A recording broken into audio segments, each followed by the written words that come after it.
नमस्कार, मी प्राध्यापक सर्जेराव राऊत।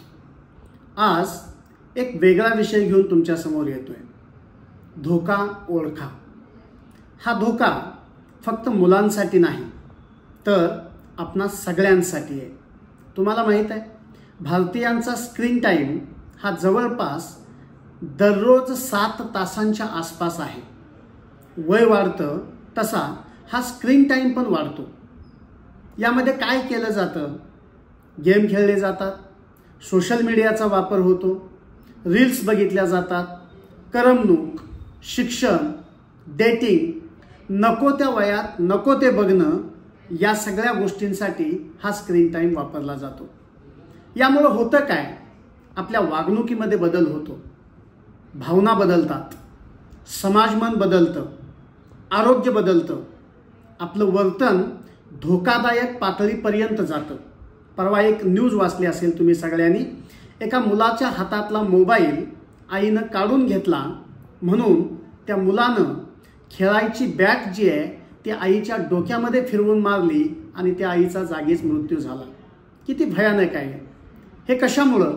फक्त स्क्रीन टाईममुळं। स्क्रीन स्विच करण्याचा प्रकार जो आहे तो हल्ली वाढतोय। मोबाईल बघू नको असं ज्या वेळेला आपण आपल्या मुलांना सांगतो त्यावेळेला ते मोबाईल बंद करतात आणि टीव्ही समोर जातात, टीव्ही बंद करतात आणि टॅब हातामध्ये घेतात, टॅब बाजूला ठेवतात आणि लॅपटॉपवरती जातात। सतत स्क्रीन समोर असावा असं त्यातल्या प्रत्येकांना वाटतं।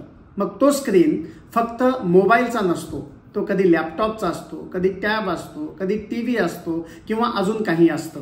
याच्यामुळं एक झोप पूर्णपणे बदलते, झोपेचं वेळापत्रक बदलतं, जेवणाच्या वेळा बदलतात, भूक मंदावते, मैदानी खेळ कमी केल्यामुळं आपल्या आरोग्याच्या बाबतीतले रेड अलर्ट जे आहेत हे रेड अलर्ट चालू होतात।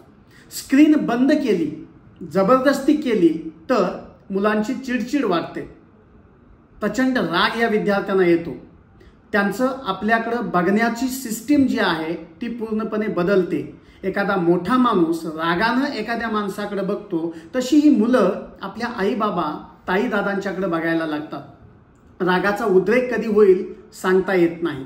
बऱ्याच वेळेला ही मुलं हिंसक पण बनतात। याच्यावरचे उपाय आपल्याला शोधले पाहिजेत। यासाठी मुलं काय काय करतात बघा, आपल्या मोबाईलला लॉक घालतात, हिस्ट्री डिलीट करतात, बऱ्याच गोष्टी लपवण्याचा प्रयत्न जो आहे तो लपवण्याचा प्रयत्न होतो। अयोग्य कंटेंट जो आहे हा कंटेंट याच्यावरती बघितला जातो। यासाठी या सगळ्यांना रागवत बसू नका, चिडू नका, नकारात्मक भावना ठेवू नका। तुम्ही काय करायला नाही पाहिजे हे उपदेशाचे डोस त्यांना देऊ नका। ते उपदेश ऐकायचा नाही या मानसिकतेतून तुमच्यातल्या प्रत्येकाकडे बघतात। मग यासाठी काय केलं पाहिजे?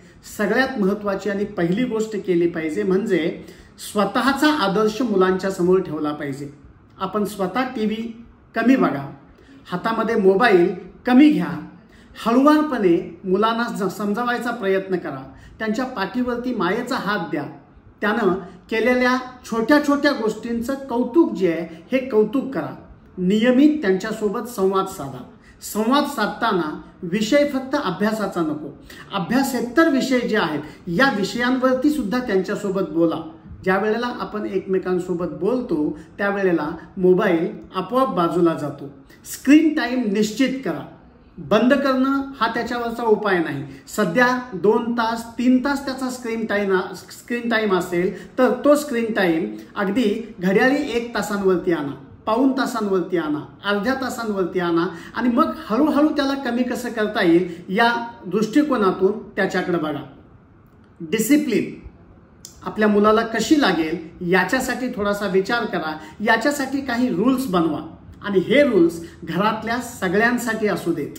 म्हणजे तुम्ही क्रिकेटची मॅच बघत टीव्हीवरती बसणार आणि मुलानं मात्र त्यावेळेला अभ्यास करावा अशी अपेक्षा ठेवणार, असं असेल तर तुमची मुलं ऐकणार नाहीत। ते हा विचार करतील, हे मला टीव्ही बघू नको म्हणून सांगतात, मला मोबाईल बघू नको म्हणून सांगतात आणि हे मात्र बघतात, हा कोणता न्याय?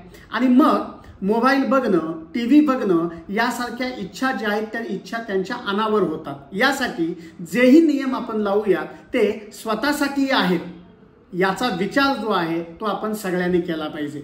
यासोबतच वाचन, एकत्र जेवण, मैदानी खेळ याच्यामध्ये जास्तीत जास्त वेळ मुलांचा कसा जाईल याच्यावरती हे करा. एखाद्या वर्तमानपत्रातलं कात्रण जे आहे ते मुलांना द्या, त्याला वाचू द्या आणि वाचल्यानंतर त्याच्यावरती चिंतन करायला सांगा. त्याच्याबद्दलचे त्याचे विचार जे आहेत ते विचार तुम्ही शांतपणानं ऐकून घ्या.